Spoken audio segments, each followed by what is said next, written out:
One at a time, and we'll get the job done. Y'all know what to say. On three. 1, 2, 3. And the home of the Jets. What is going on, everybody? Some technical difficulties here. We just can't get things together. But you know, this is why we have the off season, man, to iron out all these kinks and get ready for training camps. We can have these little glitches right now. We're good, right? For sure, dude. It's almost like our training camp, right? We got to keep on practicing, and eventually we'll get better at it. We'll clean up all the things. So yeah. Thank you guys for joining us. Going forward from now to the end of the year, we'll be 7 o'clock every Tuesday, bouncing back from our channel to your channel. So looking forward to it. Thank you guys for all checking it out. And how you doing, man? Because I'm telling you right now, I'm hot.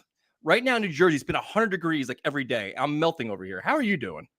Dude, I'm doing pretty good, man. I mean, typically down here in Tampa, it's pretty hot, but literally like this past, I want to say like 3-4 days, it's just been nonstop storming. So lots of thunder, lots of lightning, lots of time inside. But yeah, dude, I'm good. So the subject of this stream is going to be about the Jets defense, but we have some other news to talk about before we cover the defense because it's in the news every day. And we'll start with Davante Adams, where the latest news is Adam Schefter. They released a statement that Davante Adams is not going to be traded and everything else. And I'm not surprised because it's friggin' July 16th. But I think where there's smoke, there's fire. But I also think nothing's going to happen anytime soon, man. I think this is something where it's like, it makes a lot of sense for the Raiders and the Jets, but they have to kind of struggle first. Like the Raiders have to kind of fall out of favor, you know, like start off slow, lose some games, things aren't going well. And then Davante be like, you know what? I want out. I don't think he wants to leave Antonio Pierce right now. It's kind of like a bad look for him, right? Like, give the coach a chance, give the team a chance. If it doesn't pan out, you know, then make a move.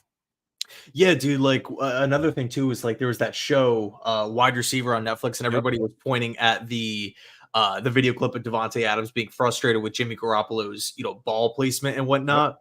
But so people were saying in the comments and whatnot, basically just saying like oh, because this video is out, he wants out. He does not want to be there. I think he actually literally said in that they're gonna kill him in that video, like, get me out of here, which is funny. But I think if we think back, that was when Jimmy G was the quarterback. Why did they make Antonio Pierce takes over, immediately makes the move, right? Why did he make the move? Because A, he wasn't performing, but B, there was like a complete like revolution in the locker room. Like we have to make a change here. So in other words, Antonio Pierce gave Davante what he wanted, which was a quarterback change. They hit the off season and Davante was vocal about, him wanting to be in Vegas and wanting Antonio Pierce hired. That's what they went out and did. So to all of a sudden now, flip the script and trade Davante Adams after, multiple, I guess, instances where they went out and pleased him, made sure he was good. It's kind of a weird look, but like you said, dude, like if the Raiders have 2-3 wins by the trade deadline, which keep in mind too, it's getting booked. I believe it's going to be week 9 this year, week 9 or week 10. It's getting pushed back later in the season. If that's the case, I think pretty much not only will Davante Adams get available for trade, but lots of their veteran players. Yeah, they have a lot of really, really talented guys, but I don't view Vegas as like a bottom 3, bottom 5 team, man. Like Christian Wilkins, Max Crosby, like they have a lot of good players. Jacoby Myers, obviously drafting Bowers too in the first round. Yeah, I mean, it's that was the whole Josh McDaniels experience. Now it's a new coach, new quarterback, new aura. He's a leader. He's respected there. He kind of bought into the program. So it's like, I don't see it happening. It's a great story. The whole Aaron Rodgers thing, I get it. I just not now. This is a story late September, early October. If the wheels start falling off there, the Jets are also playing well, and they need a guy like that. But here's a caveat for you. Now, right now we're saying this because we assume Mike Williams is going to be ready week 1, right? Mm-hmm. Say we're in the middle of training camp and Mike Williams still isn't practicing. Then it gets interesting when the Jets may say, you know what? Maybe let's test this out a little bit and see, is he really available at all? Or maybe they kick the tires there a little bit because you don't want to waste the 4 weeks of first 4 weeks of the season with just Garrett Wilson, Lazard, hoping Corley plays well. I think if Mike Williams isn't ready, like late training camp, I think it may pick up a little more steam. What do you think about that?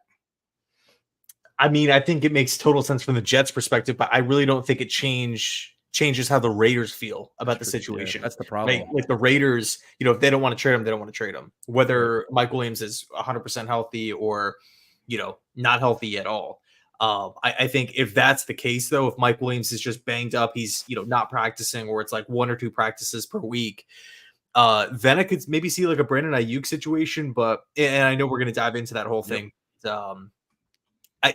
I don't know, man. I just don't view the Raiders as a team like New England or, one of these teams that are projected to finish bottom 3. Right.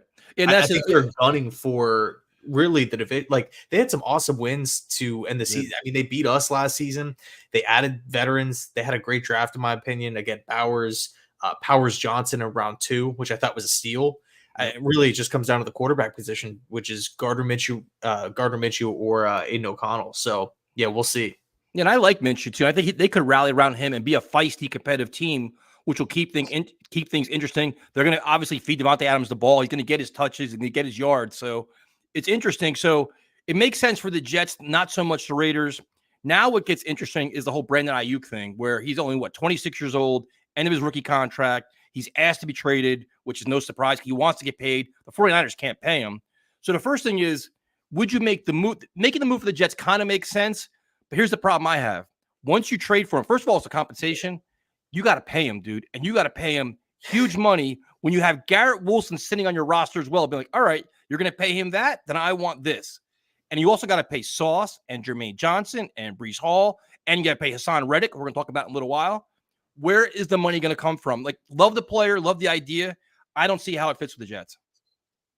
Yeah, I mean, I really don't think there's any sort of debate on whether or not Brandon Aiyuk makes this offense better. I think he instantly becomes a massive upgrade. He, by the numbers, be the best receiver on the team.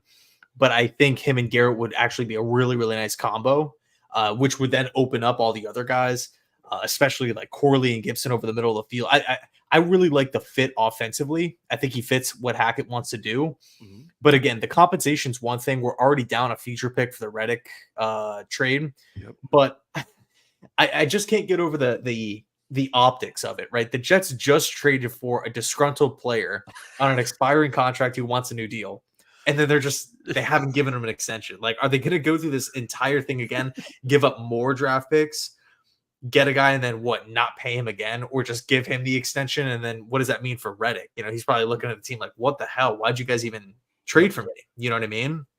And granted, 2 different positions and 2 different ages and whatnot. I completely understand it. But I think an Aiyuk Jet situation or trade possibility would only happen if we pretty much were in the hypothetical that you mentioned before, where we're 4 weeks into training camp, a game or 2 in a preseason, and Mike Williams isn't playing and Lazard still looks, terrible, and we're just in a rut at the wide receiver position. So then I can maybe see Joe Douglas picking up the phone, but until then, I just don't see how the Jets are going to afford it financially.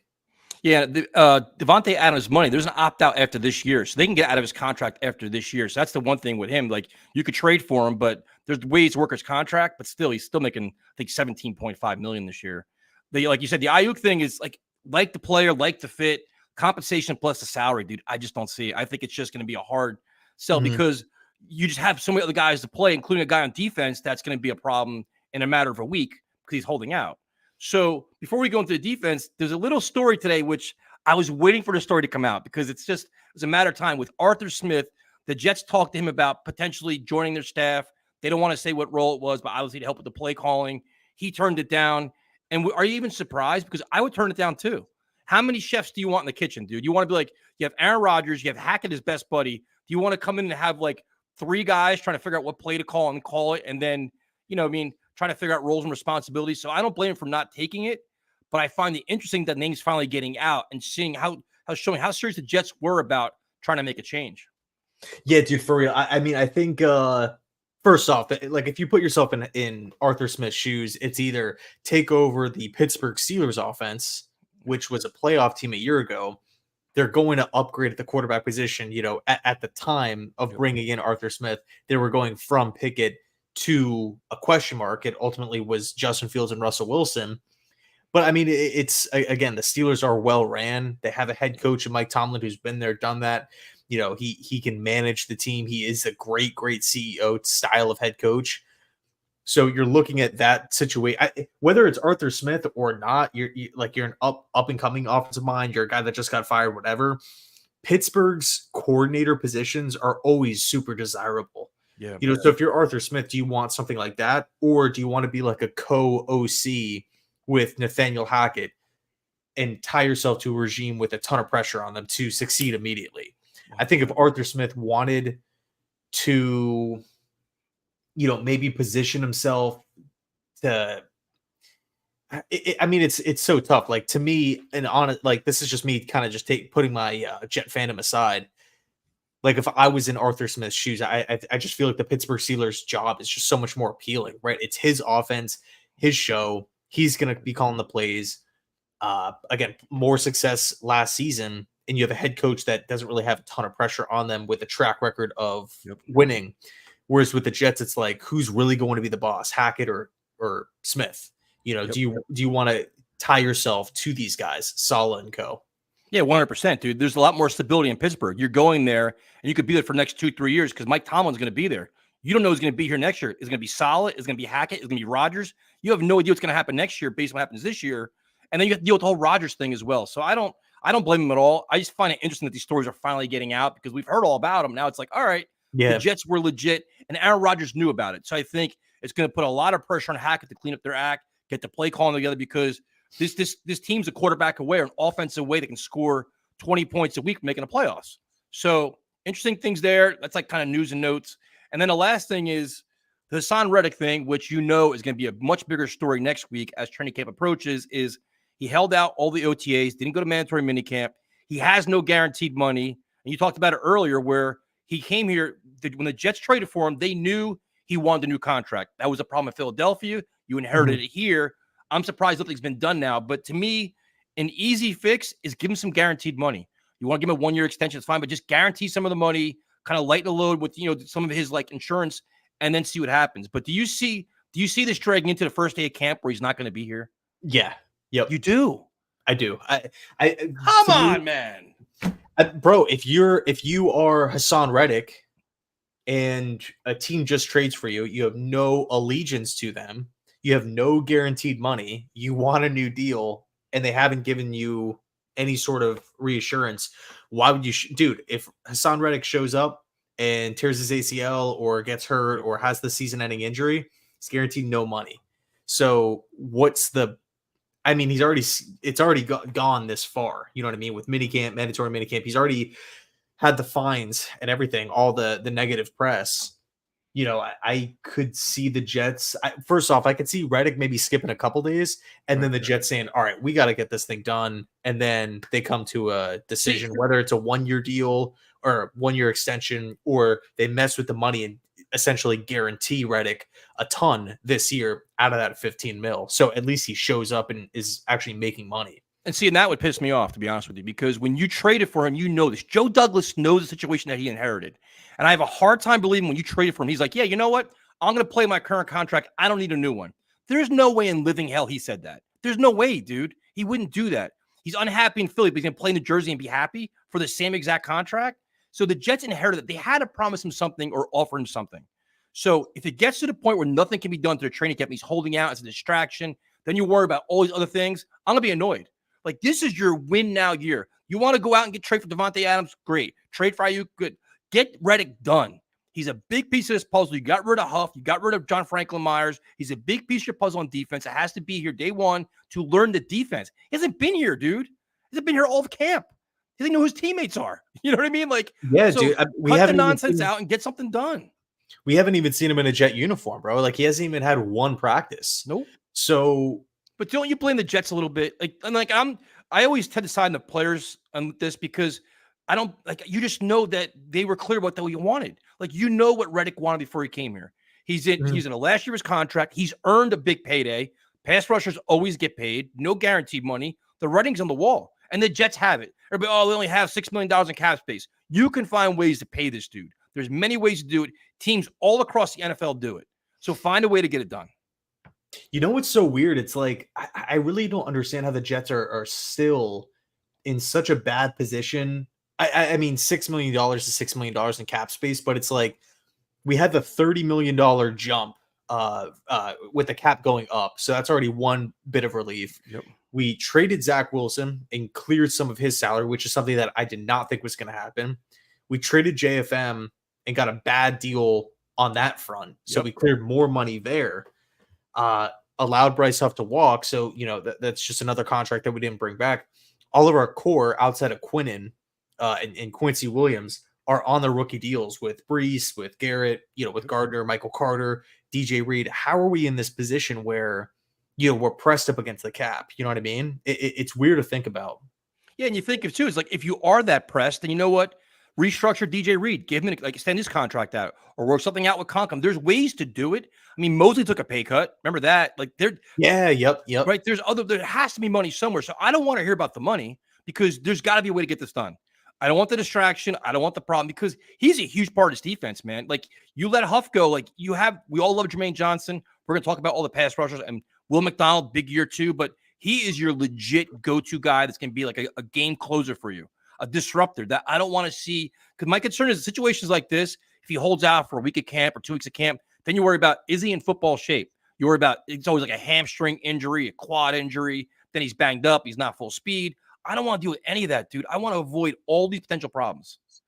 Well, correct me if I'm wrong. Like the $6 million with the Jets cap space, right? Mm-hmm. That's including Reddick's 1 year 50, I think so. 15 million. Yep. So like if you are JD and you need him to show up, you could have sent you can guarantee him that full 15. Just make the entire thing guaranteed hypothetically. And it's not going to change anything as far as the cap space is concerned. Yep. You know what I mean? Exactly.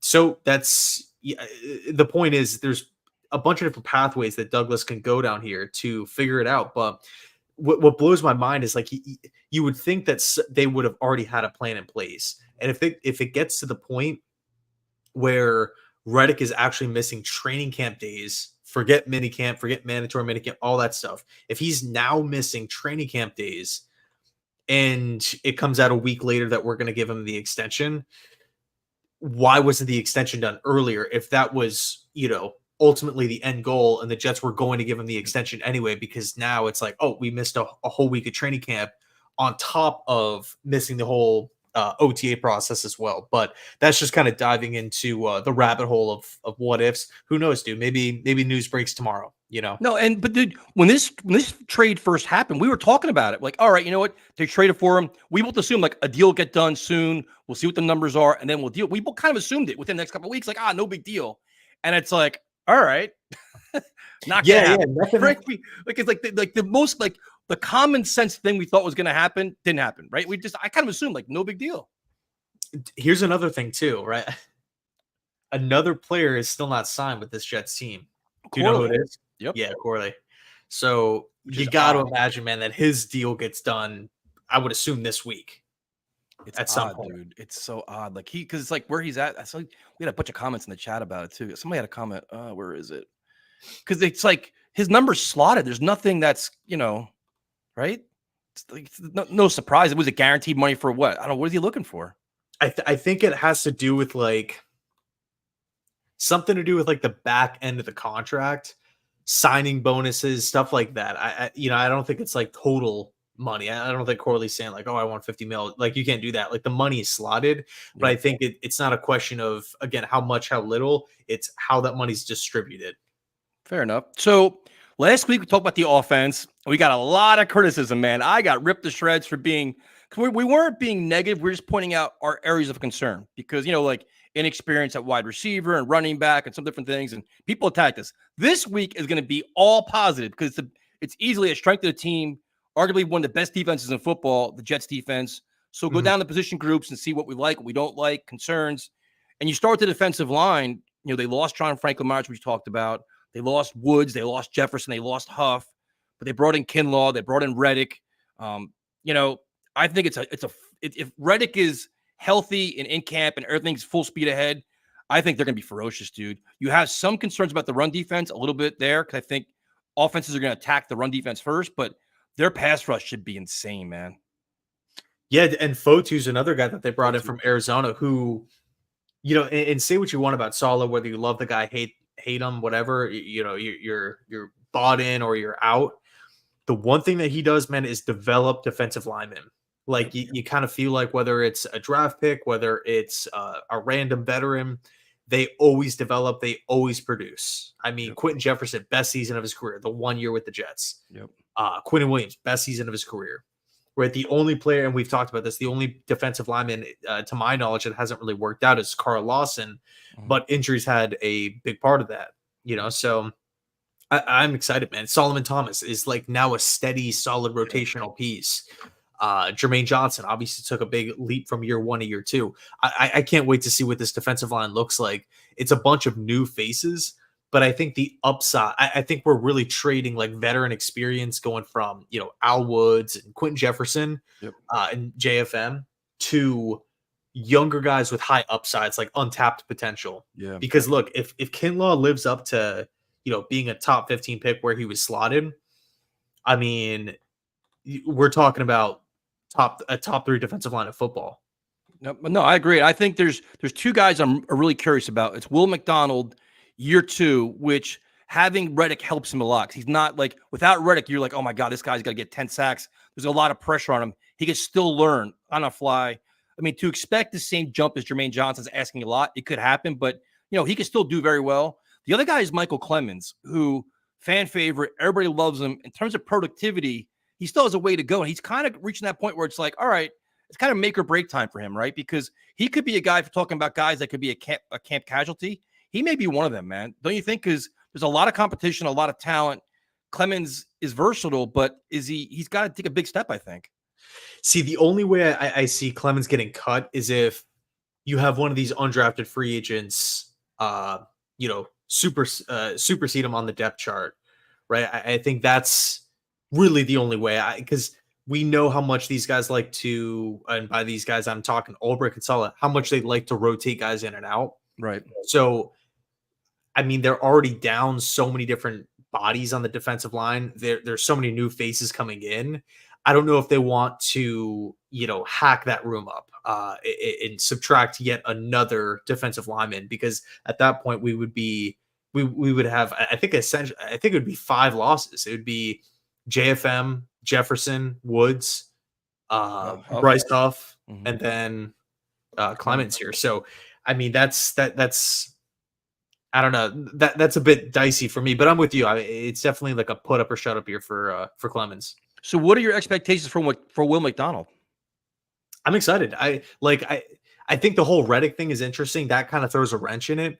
If I don't even want to think about this holdout going into the season, but just projecting Will McDonald as like the 3rd pass rusher on this football team, I want to say 7.5 sacks. Yeah, I think that's fair. I think floor 6.5.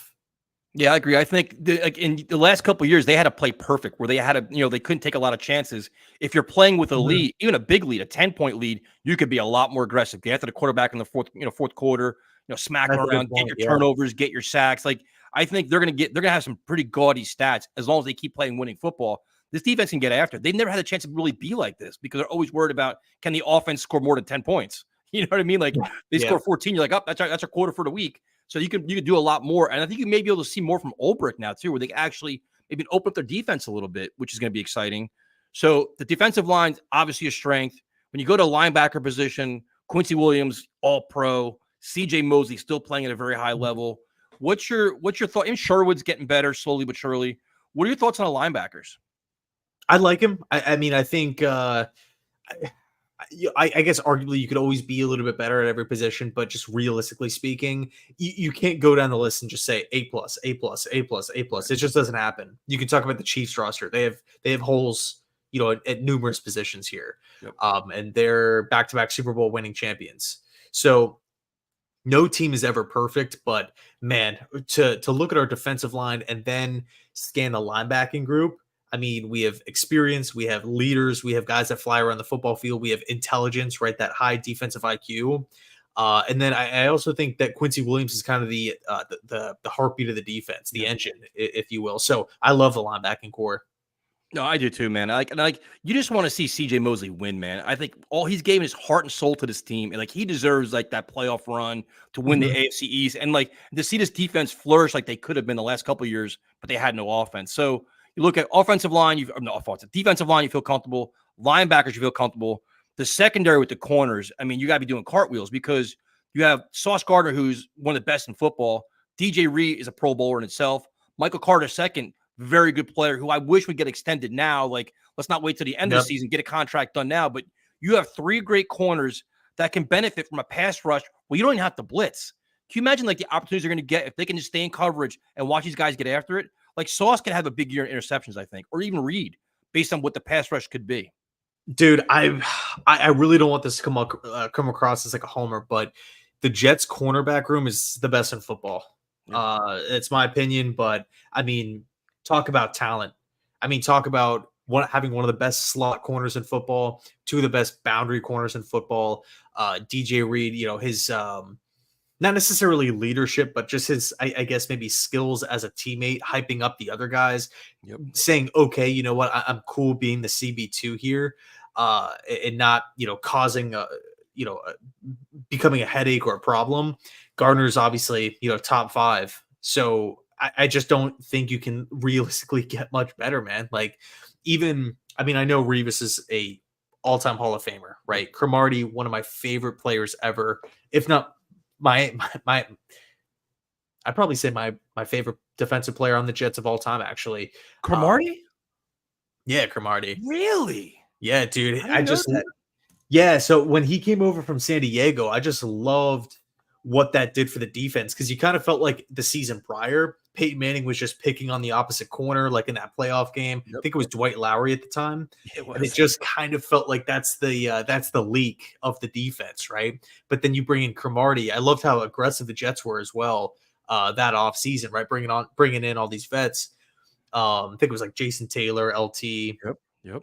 But I mean, you get Cromartie in the building, and he's just like, dude, this guy in the prime of his career who's like long, athletic, not afraid to jam wide receivers up the, you know, top of the line. I loved him. But I mean, that's how good we're talking here when we're looking at DJ Reed, Michael Carter, and Sauce Gardner. Like, this is some of the best stuff, the best production in the NFL. And they have some depth behind them too. So it's not like, you know, there's not like going to be a huge drop off where it's like, all right, like I like Eccles. I know he's suspended for the first game. They have guys behind them. They drafted a guy from the CFL that everybody loves, but it's like, I know the one thing is like, like, let's see him play first. We're having replacing DJ Reed. Where is it? The chat's going crazy right now. Yeah. Stiggers. Yeah. I mean, he's going to have 4 or 5 picks this year. He's going to replaces Reed next year. I mean, it's young, exciting rookies are great, but you got to see him do it on the field first. We say we can replace, you know, DJ Reed. I'd like to see DJ Reed come back next year, get another year in his contract to come back one more year. But I'm not sure he'd accept that. Yeah, that'd be cool. I mean, we do have that first round pick. So I'm kind of thinking, all right, if we're picking back of this, you know, in the bottom of the first round, that could be like the sweet spot to go land, you know, cornerback number 2. Yep. If in the event that Douglas wants to let Reed walk. So now you look at the corners, which we love. The safeties are interesting because Chuck Clark is a guy we all loved last year. He got hurt early on. He's missed the entire year. So he hasn't played in solid defense yet. But he lost Jordan Whitehead. And Clark kind of fills that hybrid role. He's kind of like that linebacker safety kind of guy. Tony Adams can run around. They love Ashton Davis. What do you think about the safeties? See, this to me is kind of the position. I don't think they're bad, right? I think we're in a pretty good position there, but it's not one of these, like when I'm comparing safety to corner, safety to, you know, the defensive line, pass rushers, linebackers, what have you. I don't feel like the safeties are at that same level. I think if we were to go out and add a Justin Simmons, now we're talking about, okay, this is like awesome, like real deal stuff, top tier stuff, or even a Quandre Diggs. I think both of those guys would come in to be the best safety on the team. But we'll see what happens with Tony Adams. I mean, he's a guy that I feel like every single time he's talked about amongst the coaches and his peers, they rave about him. Yep. You know, I don't think they're going to be raving about somebody if they don't think he's all that good or they don't think he's going to get any better. Like, he's still a young player. Yeah, I think too. It's just like he's learning the NFL. He's learning his teammates. He's learning the defense. He's getting a lot more comfortable. He's getting a lot more opportunistic too. He makes a lot of big plays. So now it's like you have a veteran next to him, Chuck Clark, who hopefully is competent. I think they'll be good. But the thing with like the safeties that are out there, man, are really talented in terms of free agents. So now it's just a matter of they're probably waiting until training camp to see, are there any major injuries? See if we can get a contract there. If nothing happens in the first week of training camp, their value could drop down a lot where you can get a steal. Do you think the Jets kind of go that way, or they say, we have bigger priorities at maybe needing depth on the offensive line or running back or wide receiver, other places? Like, how much of a priority is safety for you? I think really it comes down to offensive depth, right? If Mike Williams is, again, beat up and isn't really practicing all that much, or if AVT has a setback, or, one of these situations where personally, I think the Jets are in wait and see mode. They're, how healthy are these guys? What's the practice schedule is going to be looking like? And then maybe a couple weeks in the training camp, then they'll progress and make a move. What I think if everybody's like at a steady clip with health and getting better and growth, right? And we're talking older players or younger players, then I feel like JD will say, you know what? Now we can go in the safety market because we feel great everywhere else. I'm talking to Hackett, I'm talking to Downing, I'm talking to Saleh, Ulbrich, all these guys every single day in training camp. They know where the issues are. And if they feel as though safety is a weak spot and we're good everywhere else, then I could see JD just saying, what, screw it. I mean, we just saw Jamal Adams sign with the Titans. We had Marcus May sign with the Dolphins a couple weeks ago. So slowly but surely, these safeties are coming off the board. But I mean, you look at the contracts that they're signing; it's like minimum deals here. Yeah, so, and not saying that that's what Simmons is going to get, or Diggs is going to get, or even like an Eddie Jackson or a Tracy Walker. But I mean, you can bring these guys in on a pretty affordable deal.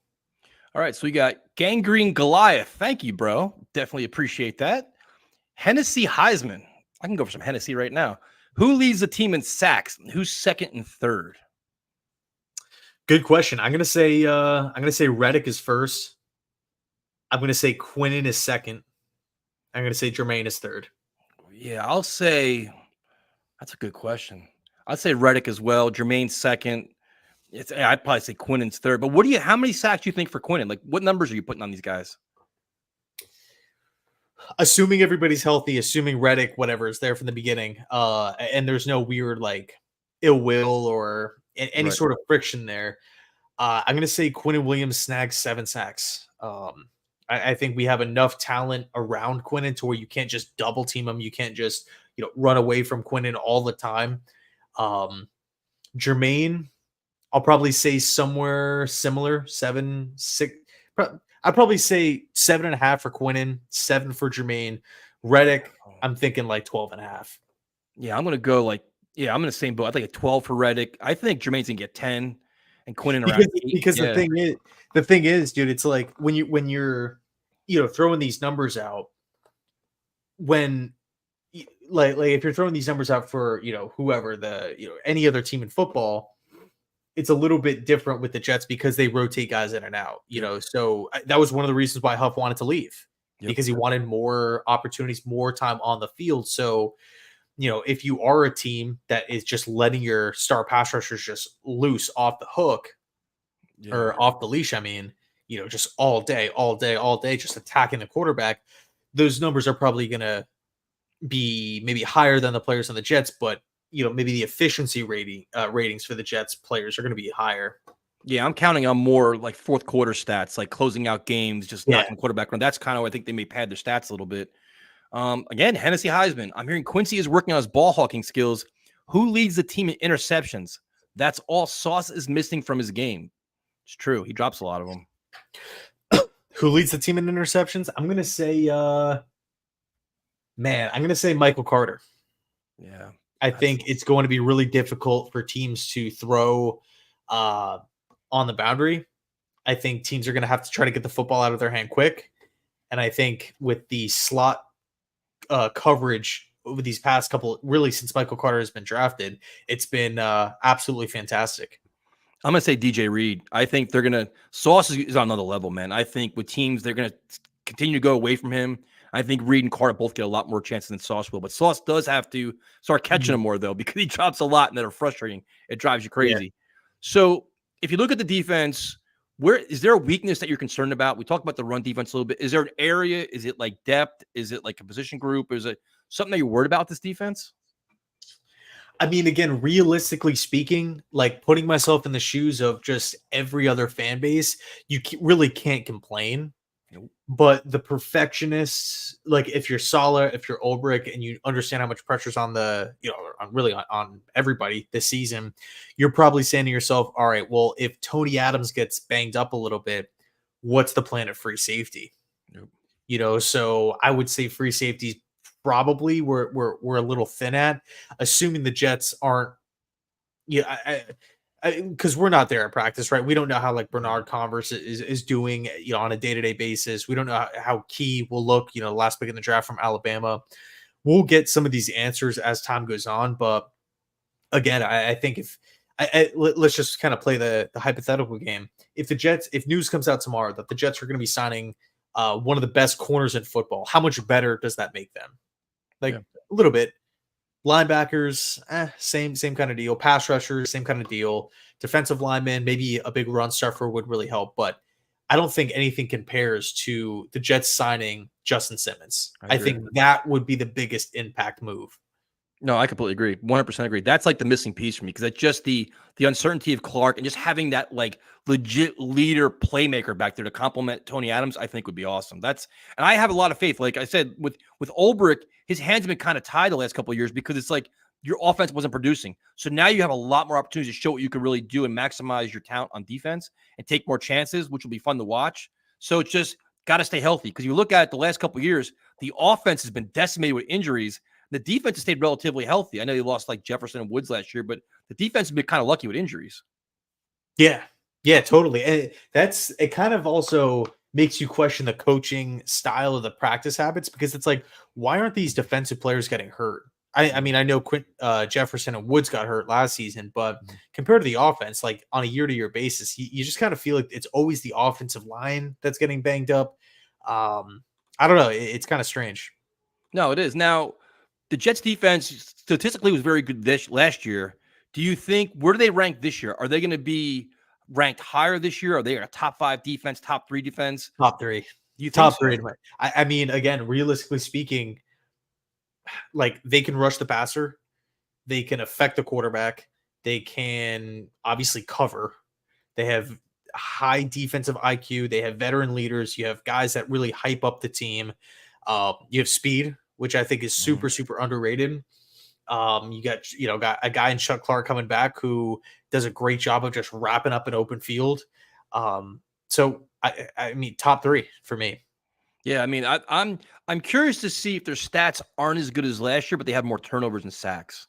I'm just curious, maybe if there's a lot of like they give a lot more yards. I'm just curious how it all plays out. I'm not sure, but I think, is this the best defense since when? Going back to like the Rex years? I mean, I thought last year's was fantastic given the circumstance. You can maybe make this argument though. You can say last year that like, and because what you said before, which was about the stats maybe looking worse, but the defense being better. Yeah.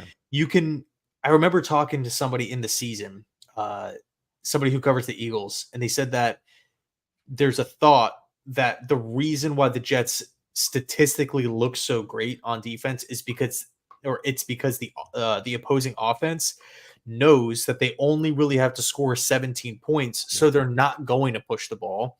Yep. They are fine settling for a couple punts because they're like, all right, we're going to get the ball back. Yep. We could trust our defense because that offense isn't going to do anything on anybody. Yep. So now all of a sudden, if you have Rodgers and you're scoring 21, 24, 30 plus points a game, now all of a sudden, will those offenses start firing the football down the field a little bit more? Will they start getting a little bit more aggressive? And I think it's an interesting point because it's a cool change of the scope is different, right? The angle is different that you're looking at the Jets success from. But I think it's an interesting point that you said, right? I think the Jets defense could be better this season, but the stats might not back that up. Yeah, no, I mean, I'm excited, man. I think it's just like we've been dying for pass rushers. The Jets have explosive playmakers on defense, like legit Mhm. all pro talent. Quincy, Quinnen, Sauce. I mean, they're literally loaded. And that's why it's funny when people say, Yeah. you keep saying on paper, the Jets have one of the best rosters in football. And it's not lying. It's like they literally on every level, they have like a Pro Bowl, all pro kind of guy there, minus the safety position. So it's exciting as hell. Then we can cover special teams real quick because we're not probably going to cover them next week. It's like punter, kicker. You feel good there. Morstad, Zerline. The returners kind of up in the air. I think it's probably be a great competition at training camp. You have some guys that, have been there, done that in terms of Pro Bowl, coming off injuries. What do you think about the returner position? I think we're going to be okay. When I look at that position, I want quickness, I want agility, I want electricity, like the ability just to put your foot in the ground and just change direction, Yep. be decisive as well. Not fun. Yeah, guys that are reliable, guys that you can count on at, come down with the catch, be able to fair catch, be smart with the football, don't try to be a hero. And I think we have a lot of those players. No, I agree, man. I think great competition, fine guys. And, Gibson could learn from last year's mistakes, become better. I think Izzy's the odd man out. I don't think Izzy, while you like his explosive ability, he's injured now. I'm not sure he makes the team, but I think they have good, like Tariq Cohen. Maybe you can catch something with him. Who knows? Yeah, I mean, we could also talk about the punt coverage too, which I thought last season was great. Yep. Well, they lost some guys. You lost Justin Hardy too, so you got to hope Irv Charles picks a spot up. There's a couple guys that they're counting on these younger guys to kind of take advantage of that, and bring that new youth and energy, and they come at a cheaper price. Yeah, that is true. I mean, as Michael's pointing out here, yeah, the whole new kickoff rule, having returners is literally like by the book, the most important in the history of the NFL. It's this season. Having good returners, guys that you can count on, guys that are reliable and explosive. This season, you have to have players like that. And if you don't, and it sounds weird because we haven't seen it before, but they will be exploited. Yep. No, I agree. This is your best friend, Oscar the Grouch, who's now following both of us on Instagram, which is always interesting. Irv Charles has come on, man. He's been a big contributor on special teams as a gunner. They're hoping he develops as a receiver, as a tight end kind of guy, but I think that's where he's making his spot in the roster right now, special teams. Yeah. I mean, the reality is you can't have a Pro Bowler at every spot on the depth chart. You know what I mean? Yeah, no, 100%. And the other thing with this defense, too, is you look at the quarterbacks they're going to face after week one. So you get through the 49ers. Look at the quarterbacks they're facing, dude.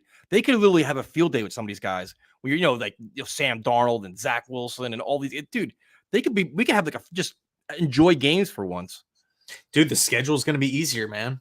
We face a lot of young quarterbacks. A lot of unproven guys. So your level of confidence right now, man, we're a week away from training camp. We covered the offense, covered the defense. Are you like just anxious to go and real confident in this team this year where you're like, you know what, not just some concern on offense, but you feeling like, you know what, this team, it's all in place. Just coach them up, stay healthy and get after it. 100%. It really, for me, just comes down to health. And I know that might be the stereotypical answer or the cliche answer. Because I feel like literally everybody's saying that, right? If they stay healthy, but it's the truth, right? If this team is healthy, they are a double-digit wins team. I have my reservations, my questions with Hackett and the overall accountability and leadership within the organization, but I do feel like the talent on the field will rise above. I think if we start facing adversity, whether that's somebody getting hurt, whether that's starting slow, whether that's a bad interview or something, that's kind of where my questions pop up too. Yep. If that makes sense. I just don't necessarily know, like how does Saleh handle this team if the Jets get punched in the mouth? How did the Jets respond? Because what was interesting last season, after watching Hard Knocks, I thought that was going to be one of our strengths of the team. Battling back from adversity. That was like one of the themes of the show. Yep. But ironically enough, that was one of the worst parts of last season. Just the total lack of leadership. I mean, it took Aaron Rodgers coming out early from California to provide leadership on the sidelines to kind of help steady, really right the ship. Because it just kind of felt like everybody was just deer in headlights. Yeah, I think the early part of the season is pivotal for this team because if the offense starts out slow, how does Saleh handle it? How does Rodgers handle it? Because Everybody right now, we're all like Jet fans are all saying, win the AFC East. Look at the chat. 13 games, 12 games. Everybody expects big numbers this year. If they start out slow and face the adversity you talked about, say the 49ers whoop their ass. All right. Bounce back against Titans. Like, there's a lot of things going on here with the media, the fan expectations. Sal's got a lot of pressure because then it's like, all right, you lost the first game. Got to win the next one. Is your job on the line? Will they fire Sal? Let Olbrich coach. Like, there's so many things that could happen in terms of like making a team dysfunctional. The Sal's going to have his hands full. Now, I will say this. I think having a Hard Knocks experience last year helps them because I think they learned their lesson. Like, all right, let's not talk all this talk anymore. Let's just walk it. Let's earn the respect now because everybody's rooting against us now. Yeah, I mean, I hope that's the mindset. I hope it's the mindset. And walking the walk needs to be at the forefront of the New York Jets. You know, I'm tired of hearing this team talk about other teams. Yep. And the media coverage and whatnot. I just want to see wins. Yep. However that they may come, right? Defensive wins, offensive wins, blowouts, winning by 1, whatever it is. I need to see a positive win. The Jets need to be above 500 by the end of the season. That's the freaking bottom line. I'm so tired of seeing this team finish with 7 wins. I feel like almost every year. Yep. No, I agree. If you guys have questions, we got another couple minutes. You want to ask questions, we'll answer them. Now, your best friend, he got a question for you. He has a deep question to ask. This is a deep one. Do you believe Rodgers missing training camp fiasco was due to miscommunication on Sal's part, or does the media just hate Rodgers and it was inevitable? I think this is what you get when you get Rodgers. He's just going to do what he wants, and for better or for worse, however the Jets kind of view that, it doesn't really matter because Rodgers is just going to do what he wants. If he wants to skip it, he's going to skip it. If he wants to be there, he's going to be there. And that's just the way it is. So that's kind of my take on it. I think it's both. I mean, I think he does what he wants. He was at OTA. So to me, the story was not a non-issue. I think the Jets handling of it, the communication where Sal was like, it was unexcused and all this drama and all this stuff, that could have probably been prevented, but it is what it is. Like, it's not a story. Like, if we're in mid-October, we're not like, you know what? This team sucks right now because Rodgers missed practice in June. Nobody's going to say that. Nobody cares, right? It's a convenient story right now. But so right now, it's like he's done golfing. He's going to be in great shape. He's motivated, chip on his shoulder. It's like, but everything he says, it's like the Jets are a lightning rod. And the comment I get so much right now is that, why are you buying into the Jets? To me, it's simple. First of all, we're fans who want to be miserable and like depressed, but they have a lot of talent and they have Aaron Rodgers. Like, and Aaron Rodgers at 85% of his elite status is still an excellent quarterback. And you can't take that away from him, right? Until proven otherwise. Like, is that the expectation? He's going to play at a very high level again this year. See, honestly, man, for me, it's the O-line that gives me the most confidence. Really? And having like a solid backup QB option as well. But when I think about just like the offensive line and the running game, and that, because I'm not expecting Rodgers to throw for like 4,400 yards or 45 touchdowns, 6 picks or anything insane. Also, real quick shout out to Armand with I saw that. with the update, man. That's huge. That's awesome, man. Congratulations. Let's see. Weight loss update. 27 months so far. He's lost 6 more pounds. He's lost a total of 198 pounds. That's incredible. I hung out with him at the Metallica concert last year. And dude, he is so committed to this.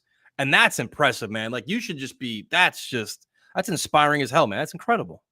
Yeah, man. Shout out to you. That's insane. Awesome. That's awesome. But yeah, man, it's the O-line that gets me fired up the most. We got Project Prospect with Dom C. 2 goats outside of wide receiver. What is the one sneaky position that you think lacks depth that could hurt us? My eyes keep going to the linebacker room. Dude, for me, man, it's got to be safety for me. Maybe it's just because they're unproven or, well, guys behind Tony Adams and Chuck Clark unproven. I see, you're talking about your eyes going to the linebacker room. My eyes keep going to that free agent safety market, looking at Quandre Diggs and Tracy Walker. I think would be a nice addition. So yeah, I think for me, it's safety. Did we bring back McGovern yet? I think McGovern's probably waiting right now to the start of training camp to see if any teams have a major injury where he can get a lot more money. But you kind of feel like if he doesn't, he's kind of in the Jets' back pocket a little bit, right? If anybody struggles, because he plays guard, he plays center. He's got to be a sneaky guy kind of sitting around just waiting to see what plays out, right? Yep. Let's see what we got here. Yeah, Armin, that's incredible. That's incredible, dude. That's just wild. Insane. Yeah, but the other thing about the safety position, which you're right, is I think it's the names that are available make it so much more tempting, right? Is there a linebacker sitting out there? You're like, we really need this linebacker. No, but there's these safeties just sitting there like, wow, this is a legitimate upgrade to what we have. That's what makes it like you kind of stare out there like you kind of want them more, right? Totally. I mean, a lot of it too is, it's not like these guys are bad. They're not getting cut from their teams because they suck or they're falling off or they're hurt. It's like, no, these teams just couldn't afford them. Yep. That's why they're out there. Yep. I mean, I feel like we see this every year. Morgan Moses was one of those acquisitions for the Jets, right? We were thin on the offensive line, and all of us. Dryer's done. Wash is done. Let me mute my mic real quick. You could do mine too. So, and I guess the other one too is this one that we get this question a lot. If Stiggers shows any potential, do the Jets view him as a Reed replacement? I think they're hoping for that because this is the last year of his contract. So, me personally, I view this team as a 2-year team this year, next year. I'd like Reed back next year, but unfortunately, I think that he's going to want he's earned another big contract. He's probably not going to get it here. So you got to hope a young player steps up and replaces him, right? That's kind of what the Jets are hoping for this year. Yeah, I mean, that's all about development. I think that's, when you're talking about championship caliber teams, well-ran teams, those are the organizations that find diamonds in the rough, guys that can say, okay, you have this trait, this trait, this trait. We just need to we need to have it in the incubator for a year or two. Yep. And then you should be ready, good to go, by then. Couple more. Who will lead the Jets in touchdowns, Garrett or Brees? Brees. He'll get a lot more opportunities, man. I think they're going to run the ball a ton this year. Yeah. Brees is, dude, he's one of the best running backs in football. Yep. And I think especially early on, man, they're going to run the ball a ton. Ground and pound until this passing game gets going. Get Rodgers comfortable. Get the offensive line comfortable. This question, serious. Lazard gets how many touchdowns this year? Let's start with how many catches. How many catches are you going to get? 15? Dude, with Rodgers, man, you got to think that Lazard's numbers are going to go up. I mean, dude, this whole Mike Williams thing, if Williams isn't healthy and he's not out there practicing in training camp, this is Lazard's opportunity to, flip the script on it and, start making some plays. Yeah, I mean, that's a big one, dude. That's a complete, I'm not so sure about that. I think Lazard just mentally just checked out, or just he's lost his confidence. He lost everything, especially when you see the reports on OTAs where he's dropping passes there too, where it's kind of it's just all I'm saying is that the opportunity's there. Oh, there is a pathway to righting the wrongs. Let's see. Jason Brownlee may have taken a big step. I know the Jets love him. It's exciting to see. They have a chance to prove it though. Training camp is the time to shine. If not, they may have to make a move. That's especially if Mike Williams isn't practicing. Yeah. Yep. Anything else, Mr. Ian? We're almost there, man. We've made it. We've made it through the off season. We're almost at training camp. Are you refreshed? Are you reset? Are you happy? So, yeah. So, dude, I'm feeling good. What day does it officially kick off? Next, the 23rd, right? It's next week, isn't it? 22nd, 23rd? Is it the 20? Okay. It's a week away. I'm wondering when we're going to start getting actual updates. I think it's, let's see. I thought it was the 23rd. I got to look at that. For some reason, I thought it was the 27th. I think it's earlier than that. We talk about this too, by the way, every week. We do. We can I don't know why we had the same exact conversation last week. The same exact one. Sometimes it's on the live stream. Sometimes it's before it or after. I think it's the 23rd. I think it is too. Let's see. I like an update on Tyson's album covers. Let's see. Got Kill Switch Engage, Shine Down, Sum 41, Linkin Park, and Smith and Myers. I had to Ian complained that I didn't have enough colors behind me, so I had to add more color to my background. He complained. He's like, dude, you're boring. So I had to add more stuff. Dude, you can, there's still room for more. You can get one on top of the Kill Switch, two on top of the Shine Down Sum. Yeah, I got to do something. It's a work in progress here, man. I got to get the right colors. I got to be, because everybody has all the green stuff, which is easy. I want obnoxious stuff. So do you get the posters on tour? Yeah, usually. Just because, have a couple of beers, oh man, I got to get this stuff, and then you hate yourself the next day. So yeah, I do that. Dude, I'm always scooping up a shirt. I find it weird. I sometimes always want to get the vinyl, but Because I have a big vinyl collection right over there. But Do you really? yeah, but just like you don't want to be holding the vinyl like during the show. You know what I mean? No, You gotta wait till after. But then it's just like, oh man, the line's like mad long. With the shirt, you could just chuck it on or just stick it in your pants. Let's see. We got next concert is Limp Bizkit in 11 days. Limp Bizkit and then Shinedown. What's your next concert, Ian? What shows do you go see? Dude, I'm gonna go see a band called Koyo. They're actually from Stony Brook, New York. They're coming to Tampa late July. Really? What kind of music? It's like New York hardcore, kind of like pop punky though. Look at you. Yeah. See, we're finding out the inside scoop behind Ian now. These are things that we never knew before. Yeah, what type of music? Dude, I like so much of it. I do not like country at all. My girlfriend likes country. I do not like country. But yeah, dude, old rap. I would probably, electronic stuff. Like I really bounce all around, but I would probably say my favorite is like that late '90s, early 2000s, like fast pop punk, like early Blink. Yep, me too. Story So Far is my favorite band because that's kind of, I don't know. I got into them like right at the perfect time, like right when they started up. Yeah, no, I've been listening to a lot of No Pressure. There's so many bands, man. Some heavier stuff. I could talk about music for a long time. I'm the same boat you are. Let's see here. A couple real quick here. Yeah, Armand, Limp Bizkit's at PNC. So, and the Shinedown scene in Bethlehem, Pennsylvania. So there's that. And let's see. I love your music style, man. Where's the other one? Yeah, the national anthem last night was horrendous, but the singer actually said that she was drunk and she's going to rehab today. So the home run derby, the national anthem was so bad, dude. I was watching a movie last night, and so I'm not really on social media like super like all the time, right? Yep. I'm not like super active on there, but I saw some people talking about it this morning. I didn't really know exactly where it was, but I think it was at the MLB All-Star game or something, right? Home run derby. Yeah, it was bad. So yeah, it was crazy. So I think we pretty much covered everything, right? We're every Tuesday night, 7:00. We covered music. We covered all kinds of. Let's see. Imagine a performance so bad you have to go to rehab the next day. Yeah, that's unfortunate. And what's funny is I don't like country music either. And I went to the big music festival, and Kane Brown is really good, man. So I kind of like I saw Luke Bryan, all these guys. Like Kane Brown, kind of like I'm like, all right, I can maybe sway it a little bit, but I need like more like the rock country. It can't just be like the old school country stuff.